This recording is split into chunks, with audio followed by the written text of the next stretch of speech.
Open up the door. Oh boy, it's snowing. Oh boy. Oh my gosh, it's snowing. Phew, it's really coming down. Whew. I ain't even gonna take the camera outside. I thought I could stand on the porch, but that ain't happening. Whew. It is really coming down. It's just getting started now.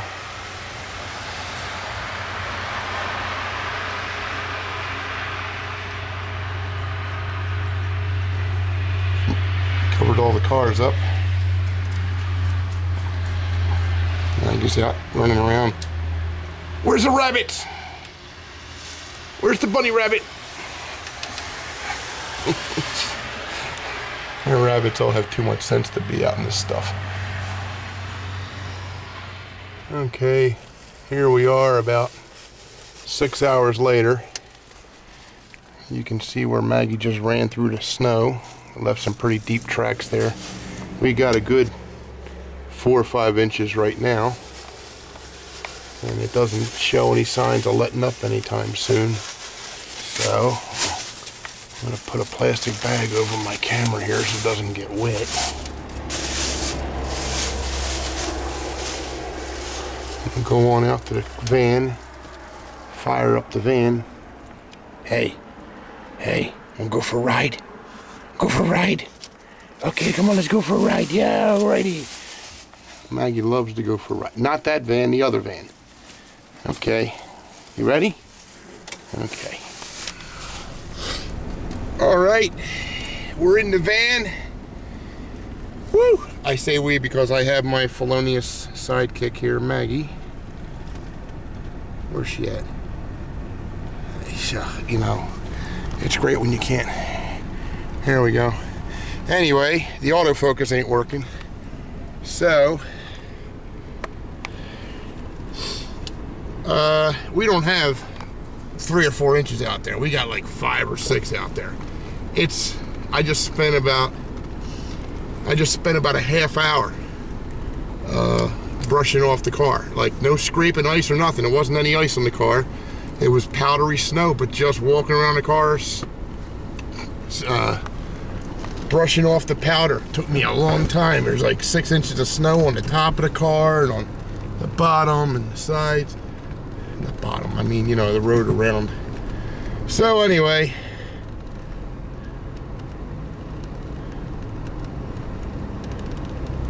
where's my nephew at? He's somewhere around here. So we're gonna go for a ride now. All right. Right there, that's the place I just pulled out of. And as you can see, it's got a few inches of snow there. And the car over here.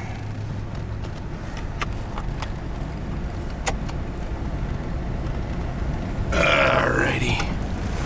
All right, Maggie, we ready to go for a ride? Yeah, we're ready to go for a ride. Okay. Here we go. The key about driving in the snow is just try not to stop for anything. Once you get your weight moving, keep it moving. Now this is alright because the plow truck just went by.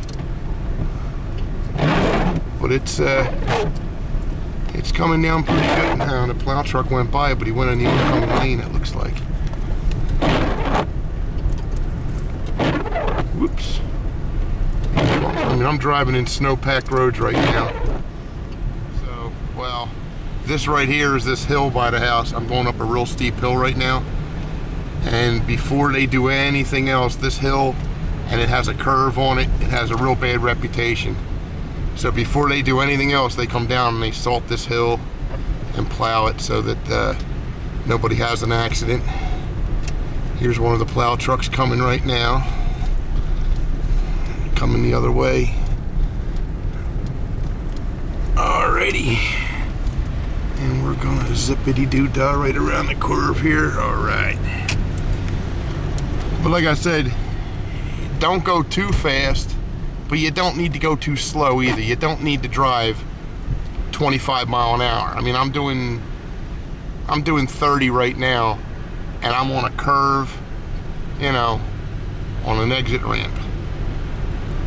if I was on a major highway that was straight with no sides, now I got red lights to deal with. I got gas stations people might be pulling out of and stuff. So I have to be a little more careful. But if I was like on an interstate highway right now, in the conditions it is right now, the road is still a little bit white, but you could do 60 miles an hour on this stuff as long as you know nobody's gonna cut out in front of you and jam on the brakes. If you don't hit the brakes real hard, you'll be fine. Don't accelerate too hard. When you increase your speed, do it very, very gently and look way ahead of you. Like up here, we got a car on the right. He might be stuck or something, but I'm 500 yards from him and I'm already adjusting my speed. You don't want to have to stop hard. You don't want to have to steer drastically to go around something. All those things are what leads to you spinning out. Plus, I have good tires on my vehicle. You know, if you go to the store and say, give me the cheapest piece of junk tires you got because I want to save $50, then more power to you. Take that $50 and put it in your pocket. And then when you get a day like this and you're sitting in the ditch because your cheapo tires put you there, then you can call the tow truck, and that $50, you can offer the tow truck driver the $50 for the tow, and he's going to laugh at you. He's going to tell you it's going to cost you $200. So, yeah, better to pay the $50 for the tires to begin with. All right, here's the small plows cleaning up the parking lot, and then we got the big plow over here. He's doing the highways. There's still people out here working. Contractors are going to work in the morning, doing their thing. And these people act like, oh, we got 4 inches of snow. Oh my God, it's the end of the world. I gotta call in. I can't make it to work.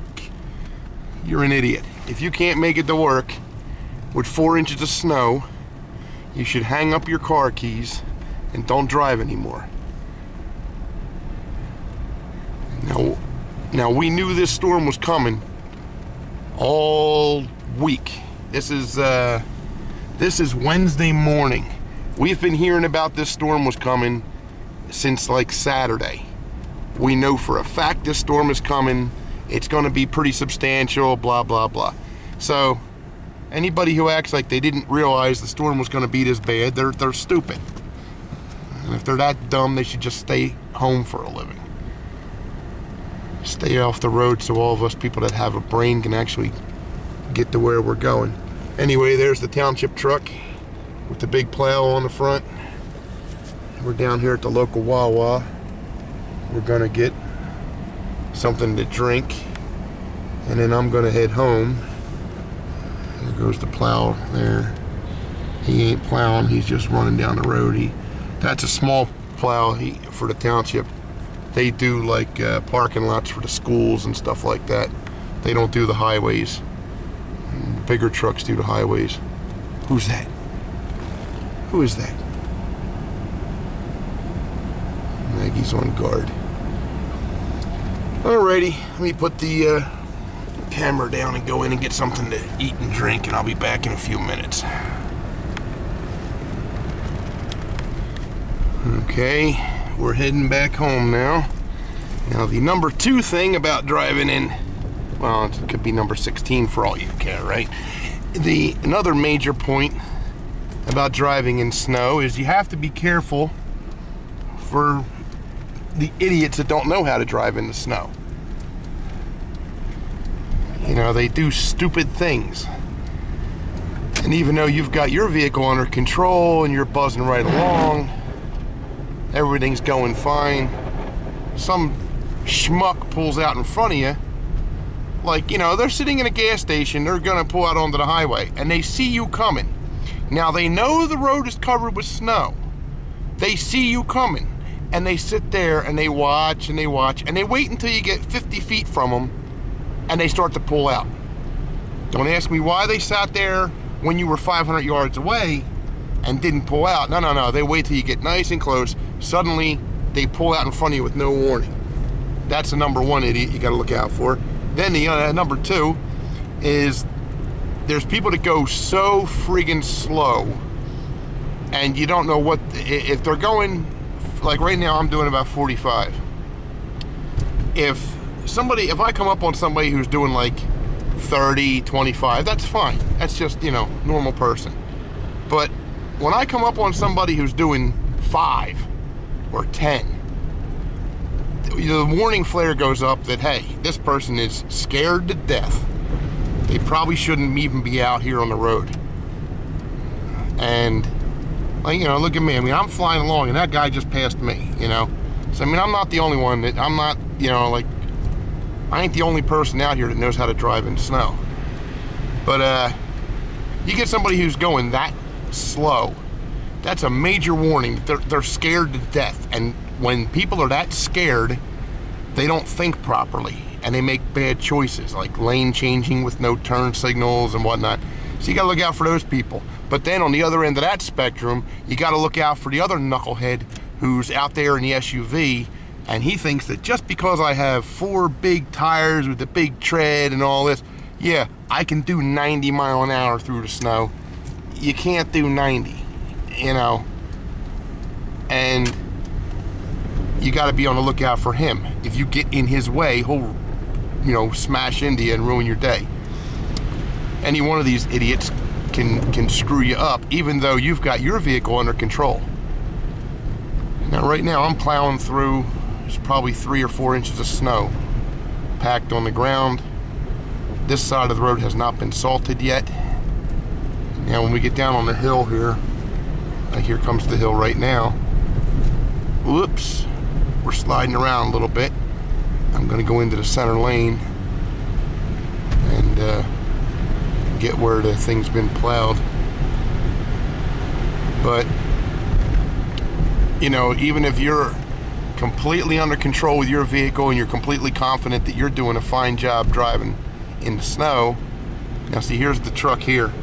He's plowing just that hill because he's been going back and forth. Now when we get here to the parking lot, you'll see the treads, you'll see the tracks in the snows right over here where he's been. Matter of fact, I'll follow them because they're nice and clear. But he's been turning around here and going back out. Now I'm going to park the van, and then we're going to get out, we're going to run the snow blower. That way, my sister, who's a nurse, she can't call out because we got a couple inches of snow. She doesn't have that option. Oh, she could if she wasn't, you know, wasn't dedicated to her job, but that's her van up there. We're going to clear the van off for her, and then I'll run the snow blower and blow some of this junk out of the way. All right, we're home, Mag. Ready to go in? Go inside? Okie doke. Alrighty, and that concludes our winter driving lesson for the day.